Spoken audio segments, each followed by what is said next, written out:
Piles రావడానికి గల ముఖ్య కారణాలు ఏంటంటే యాక్చువల్గా పైల్స్ అనేవి నార్మల్గా మనకు వీనస్ ప్లెక్సెస్ ఉంటాయి అన్నమాట. లోపల ఏవైతే మనకి మజిల్స్ మోషన్స్ని పోవడానికి లేదా మోషన్స్ క్లియర్ అవ్వడానికి లేదా సాఫీగా బయటికి వెళ్ళడానికి తోడ్పడే ఒక మెకానిజంలో పాలు పంచుకునే వీనస్ ప్లెక్సెస్ని మనం నార్మల్గా అక్కడ ఉంటాయి. ఎప్పుడైతే ఇవి వాచిపోతాయో అప్పుడు ఇవి పైల్స్ కింద కన్వర్ట్ అవుతూ ఉంటాయి.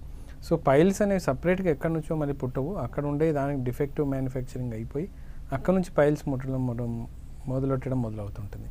ఇవి ఎందుకు మొదలవుతుంది అంటే ముఖ్యంగా 3 కారణాలు ఉంటాయి. ఒకటి ఏంటంటే కాన్స్టిపేషన్ అంటే మలబద్ధకం అనమాట.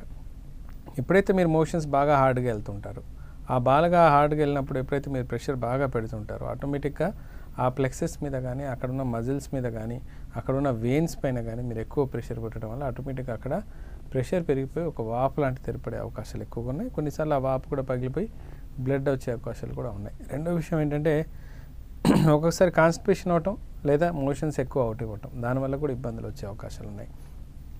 మూడోది ఎప్పుడంటే ఎస్పెషల్లీ లేడీస్లలో ఎప్పుడైతే ప్రెగ్నెన్సీ వస్తుంటుందో ఆ ప్రెగ్నెన్సీ యొక్క ప్రెషర్ పెల్విక్ మజిల్ ఫ్లోర్ మీద ఎక్కువ పడటం వల్ల కూడా అప్పుడు కూడా పైల్స్ వచ్చే అవకాశాలు ఉన్నాయి. నాలుగోది అందరిలో వర్తించేది చాలా ఇంపార్టెంట్ కీలకం ఏంటంటే మీరు తీసుకునే ఆహార అలవాట్లు, మీరు ఎలాంటి ఆహార అలవాట్లు తీసుకుంటున్నారు అనే దాన్ని బట్టి కూడా మీకు మోషన్స్ ప్రాబ్లం రావచ్చు లేదా పైల్స్ వచ్చే అవకాశాలు ఎక్కువగా ఉన్నాయి. ఎస్పెషల్లీ నాన్ వెజిటేరియన్ కానీ జంక్ ఫుడ్ కానీ ఆయిల్ ఫుడ్ కానీ ఫ్యాటీ ఐటమ్స్ కానీ ఇవి ఎక్కువగా తీసుకునే వాటిల్లో ఉంటాయి. కొంతమందిలో ఎక్కువసార్లు నిలబడ్డప్పుడు కానీ లేదా ఎక్కువగా కూర్చున్నప్పుడు కానీ అసలు ఎక్సర్సైజ్ లేకుండా ఉండిపోవటం వల్ల దానివల్ల వచ్చే అవకాశాలు ఉంటాయి. కొంతమందికి హార్మోన్ ఇంబ్యాలెన్స్ వల్ల వచ్చే అవకాశాలు ఉంటాయి. ఒబేసిటీ ఎప్పుడైతే మీరు ఎక్కువగా ఒక లెవెల్ని దాటి మీరు ఎక్కువ లావు ఉన్నప్పుడు ఆటోమేటిక్గా కూడా దానివల్ల కూడా పైల్స్ వచ్చే అవకాశాలు ఎక్కువగా ఉంటాయి.